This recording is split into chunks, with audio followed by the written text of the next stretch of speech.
उस समय उनके 18 प्रांत थे। उनकी कितनी सेना थी यह भी इतिहासकारों ने लिखा है। तो कहा यह जाता है कि उस जमाने में हमारा कुलमताई एक ही हुआ करता था। बप्पा रावल के टाइम में हमारे पूर्वज को हराया गया और हमारे लोग वहां से अलग हो गए। यह 8वीं शताब्दी का मामला है। 8वीं शताब्दी में बप्पा रावल के द्वारा हारने के बाद हमारे पूर्वज इधर उधर हुए और उनके कथनानुसार, जो ये बताने वाले भाई हैं उनके कथनानुसार ये कहना है कि सभी वहां से अपना अलग अलग दीपक लेकर के निकल गए और अलग अलग नाम से अलग अलग कुलमताई खैरवार यानी गोत्रवार बना दी गई, ऐसा कहा जाता है। अब यह रिसर्च का विषय है, लेकिन यह बात ऐतिहासिक है और इसको इतिहास में भी हम लोग देख सकते हैं। हमारे उदयपुर में भी एक बहुत बड़े इतिहासकार थे, उन्होंने भी लिखा है कि राजा मान मोरी के टाइम में, चित्रांग मोरी के टाइम में 18 राज्य हुआ करते थे। तो आप सोच सकते हैं चित्तौड़ के आसपास में वो राज्य कहां कहां होंगे। यह 8वीं शताब्दी की बात है। इतिहास का मतलब कई लोग ऐसे समझते हैं कि मुगलों के जमाने की बात और अंग्रेजों के जमाने की बात ये इतिहास हो गया। ऐसा नहीं है।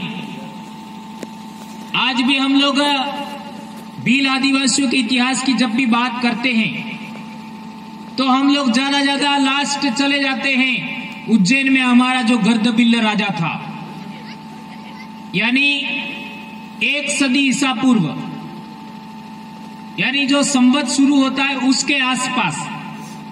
तो ये 2000 साल से पहले हम लोग जा नहीं पाते, लेकिन और आगे भी बढ़ते हैं तो हमारा इतिहास क्रमशः मिलता है।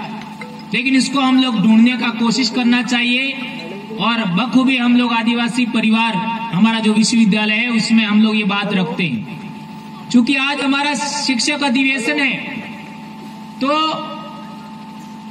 कोई भी संगठन चलाने के लिए, किसी भी संगठन की नींव डालने के लिए, किसी भी विचारधारा को विकसित करने के लिए उसको चलाने वाले लोगों को तैयार करना होता है। पिछले कई सालों में देखते हैं हम लोग, इतिहास काल में भी देखे, हमारा समाज को बिखेरा गया। और मैं मानता हूं कि सबसे ज्यादा हमारा बिखराव देश आजाद होने के बाद हुआ। ऐसा क्यों कह सकते हैं? उसके पीछे एक बहुत बड़ा जीता जागता उदाहरण हमारे सामने है। हम लोगों ने देखा कि देश आजाद होने के बाद, और मैं तो यहां तक मानता हूं हमारे पैदा होने के आसपास हमारा परिवार संयुक्त परिवार था और हमारे दादाजी जो निर्णय लेते थे वह निर्णय सभी फॉलो करते थे। उस निर्णय को हमारे चाचा ताऊ, हमारे पिताजी अवॉइड नहीं करते थे। हमारी माँ, हमारी ताई, हमारी काकी, चाची ये भी अवॉइड नहीं करते थे और बच्चे अवॉइड करने का सवाल पैदा नहीं था।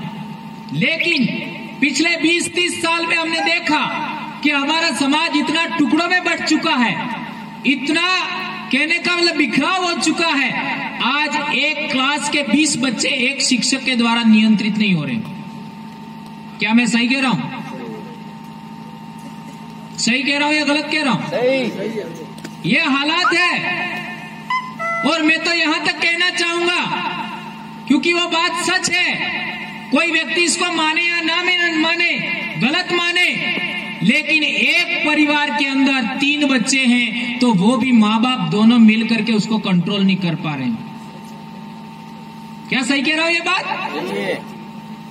आप लोग शिक्षक हैं, आप ये मानते होंगे कि मैंने मेरे बच्चों को बचा लिया है और मैं मेरे